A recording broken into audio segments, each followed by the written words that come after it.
Amid the recent conflict between Israel and Hamas, an unexpected voice has led the charge against the Jewish state. While Israel's defensive military response 2000s of rockets launched from the Gaza Strip drew predictable protest in Europe and within the ranks of some on the American left, it was China that became one of the country's fiercest critics.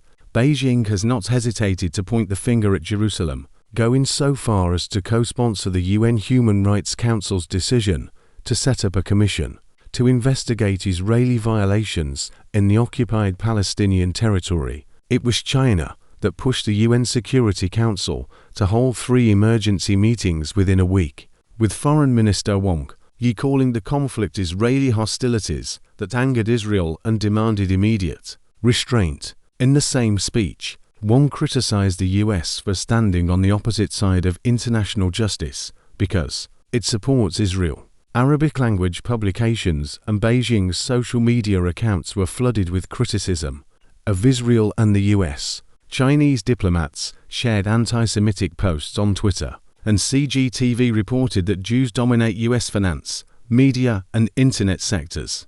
Beijing's stance was as unexpected as it was harsh.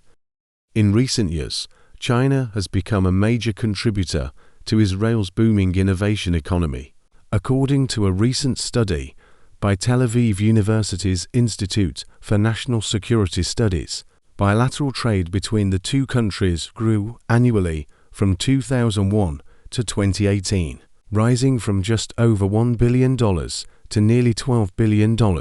Note that the numbers dropped slightly after 2018 to about $10 billion last year, due to pressure from the Trump administration. This massive inflow of capital, much of it flowing into the country's vibrant high-tech sector, has put China in front of a chance to surpass the United States as Israel's largest foreign investor in the coming years. Yes, and Chinese officials have spoken enthusiastically of the mutual trust and cooperation that now dominate relations between Beijing and Jerusalem. All of this makes China's strident anti-Israel stance surprising and perhaps telling. After all, China's activism cannot be explained by its strong support for the Palestinian cause. Despite its verbal support, in practice Beijing has provided only scant assistance to the Palestinian authorities and its people. As of 2019, there's been no measurable Chinese investment in either the West Bank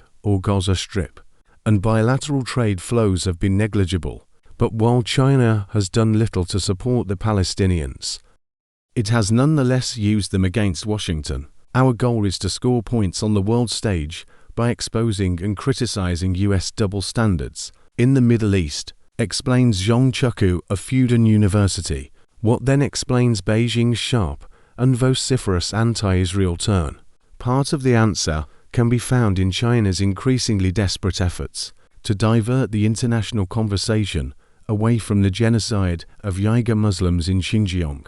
By supporting the plight of the Palestinians, China is cynically inflaming the most emotive issue in Middle East politics, to distract Muslim countries from their own domestic campaign to destroy the origins and roots of Chinese Muslims. At the same time, Beijing's expanded investment across the Middle East in recent years in areas ranging from Lebanon's telecom sector to various infrastructure projects in Egypt has effectively bought the silence of Muslim governments when it comes to China's human rights abuses.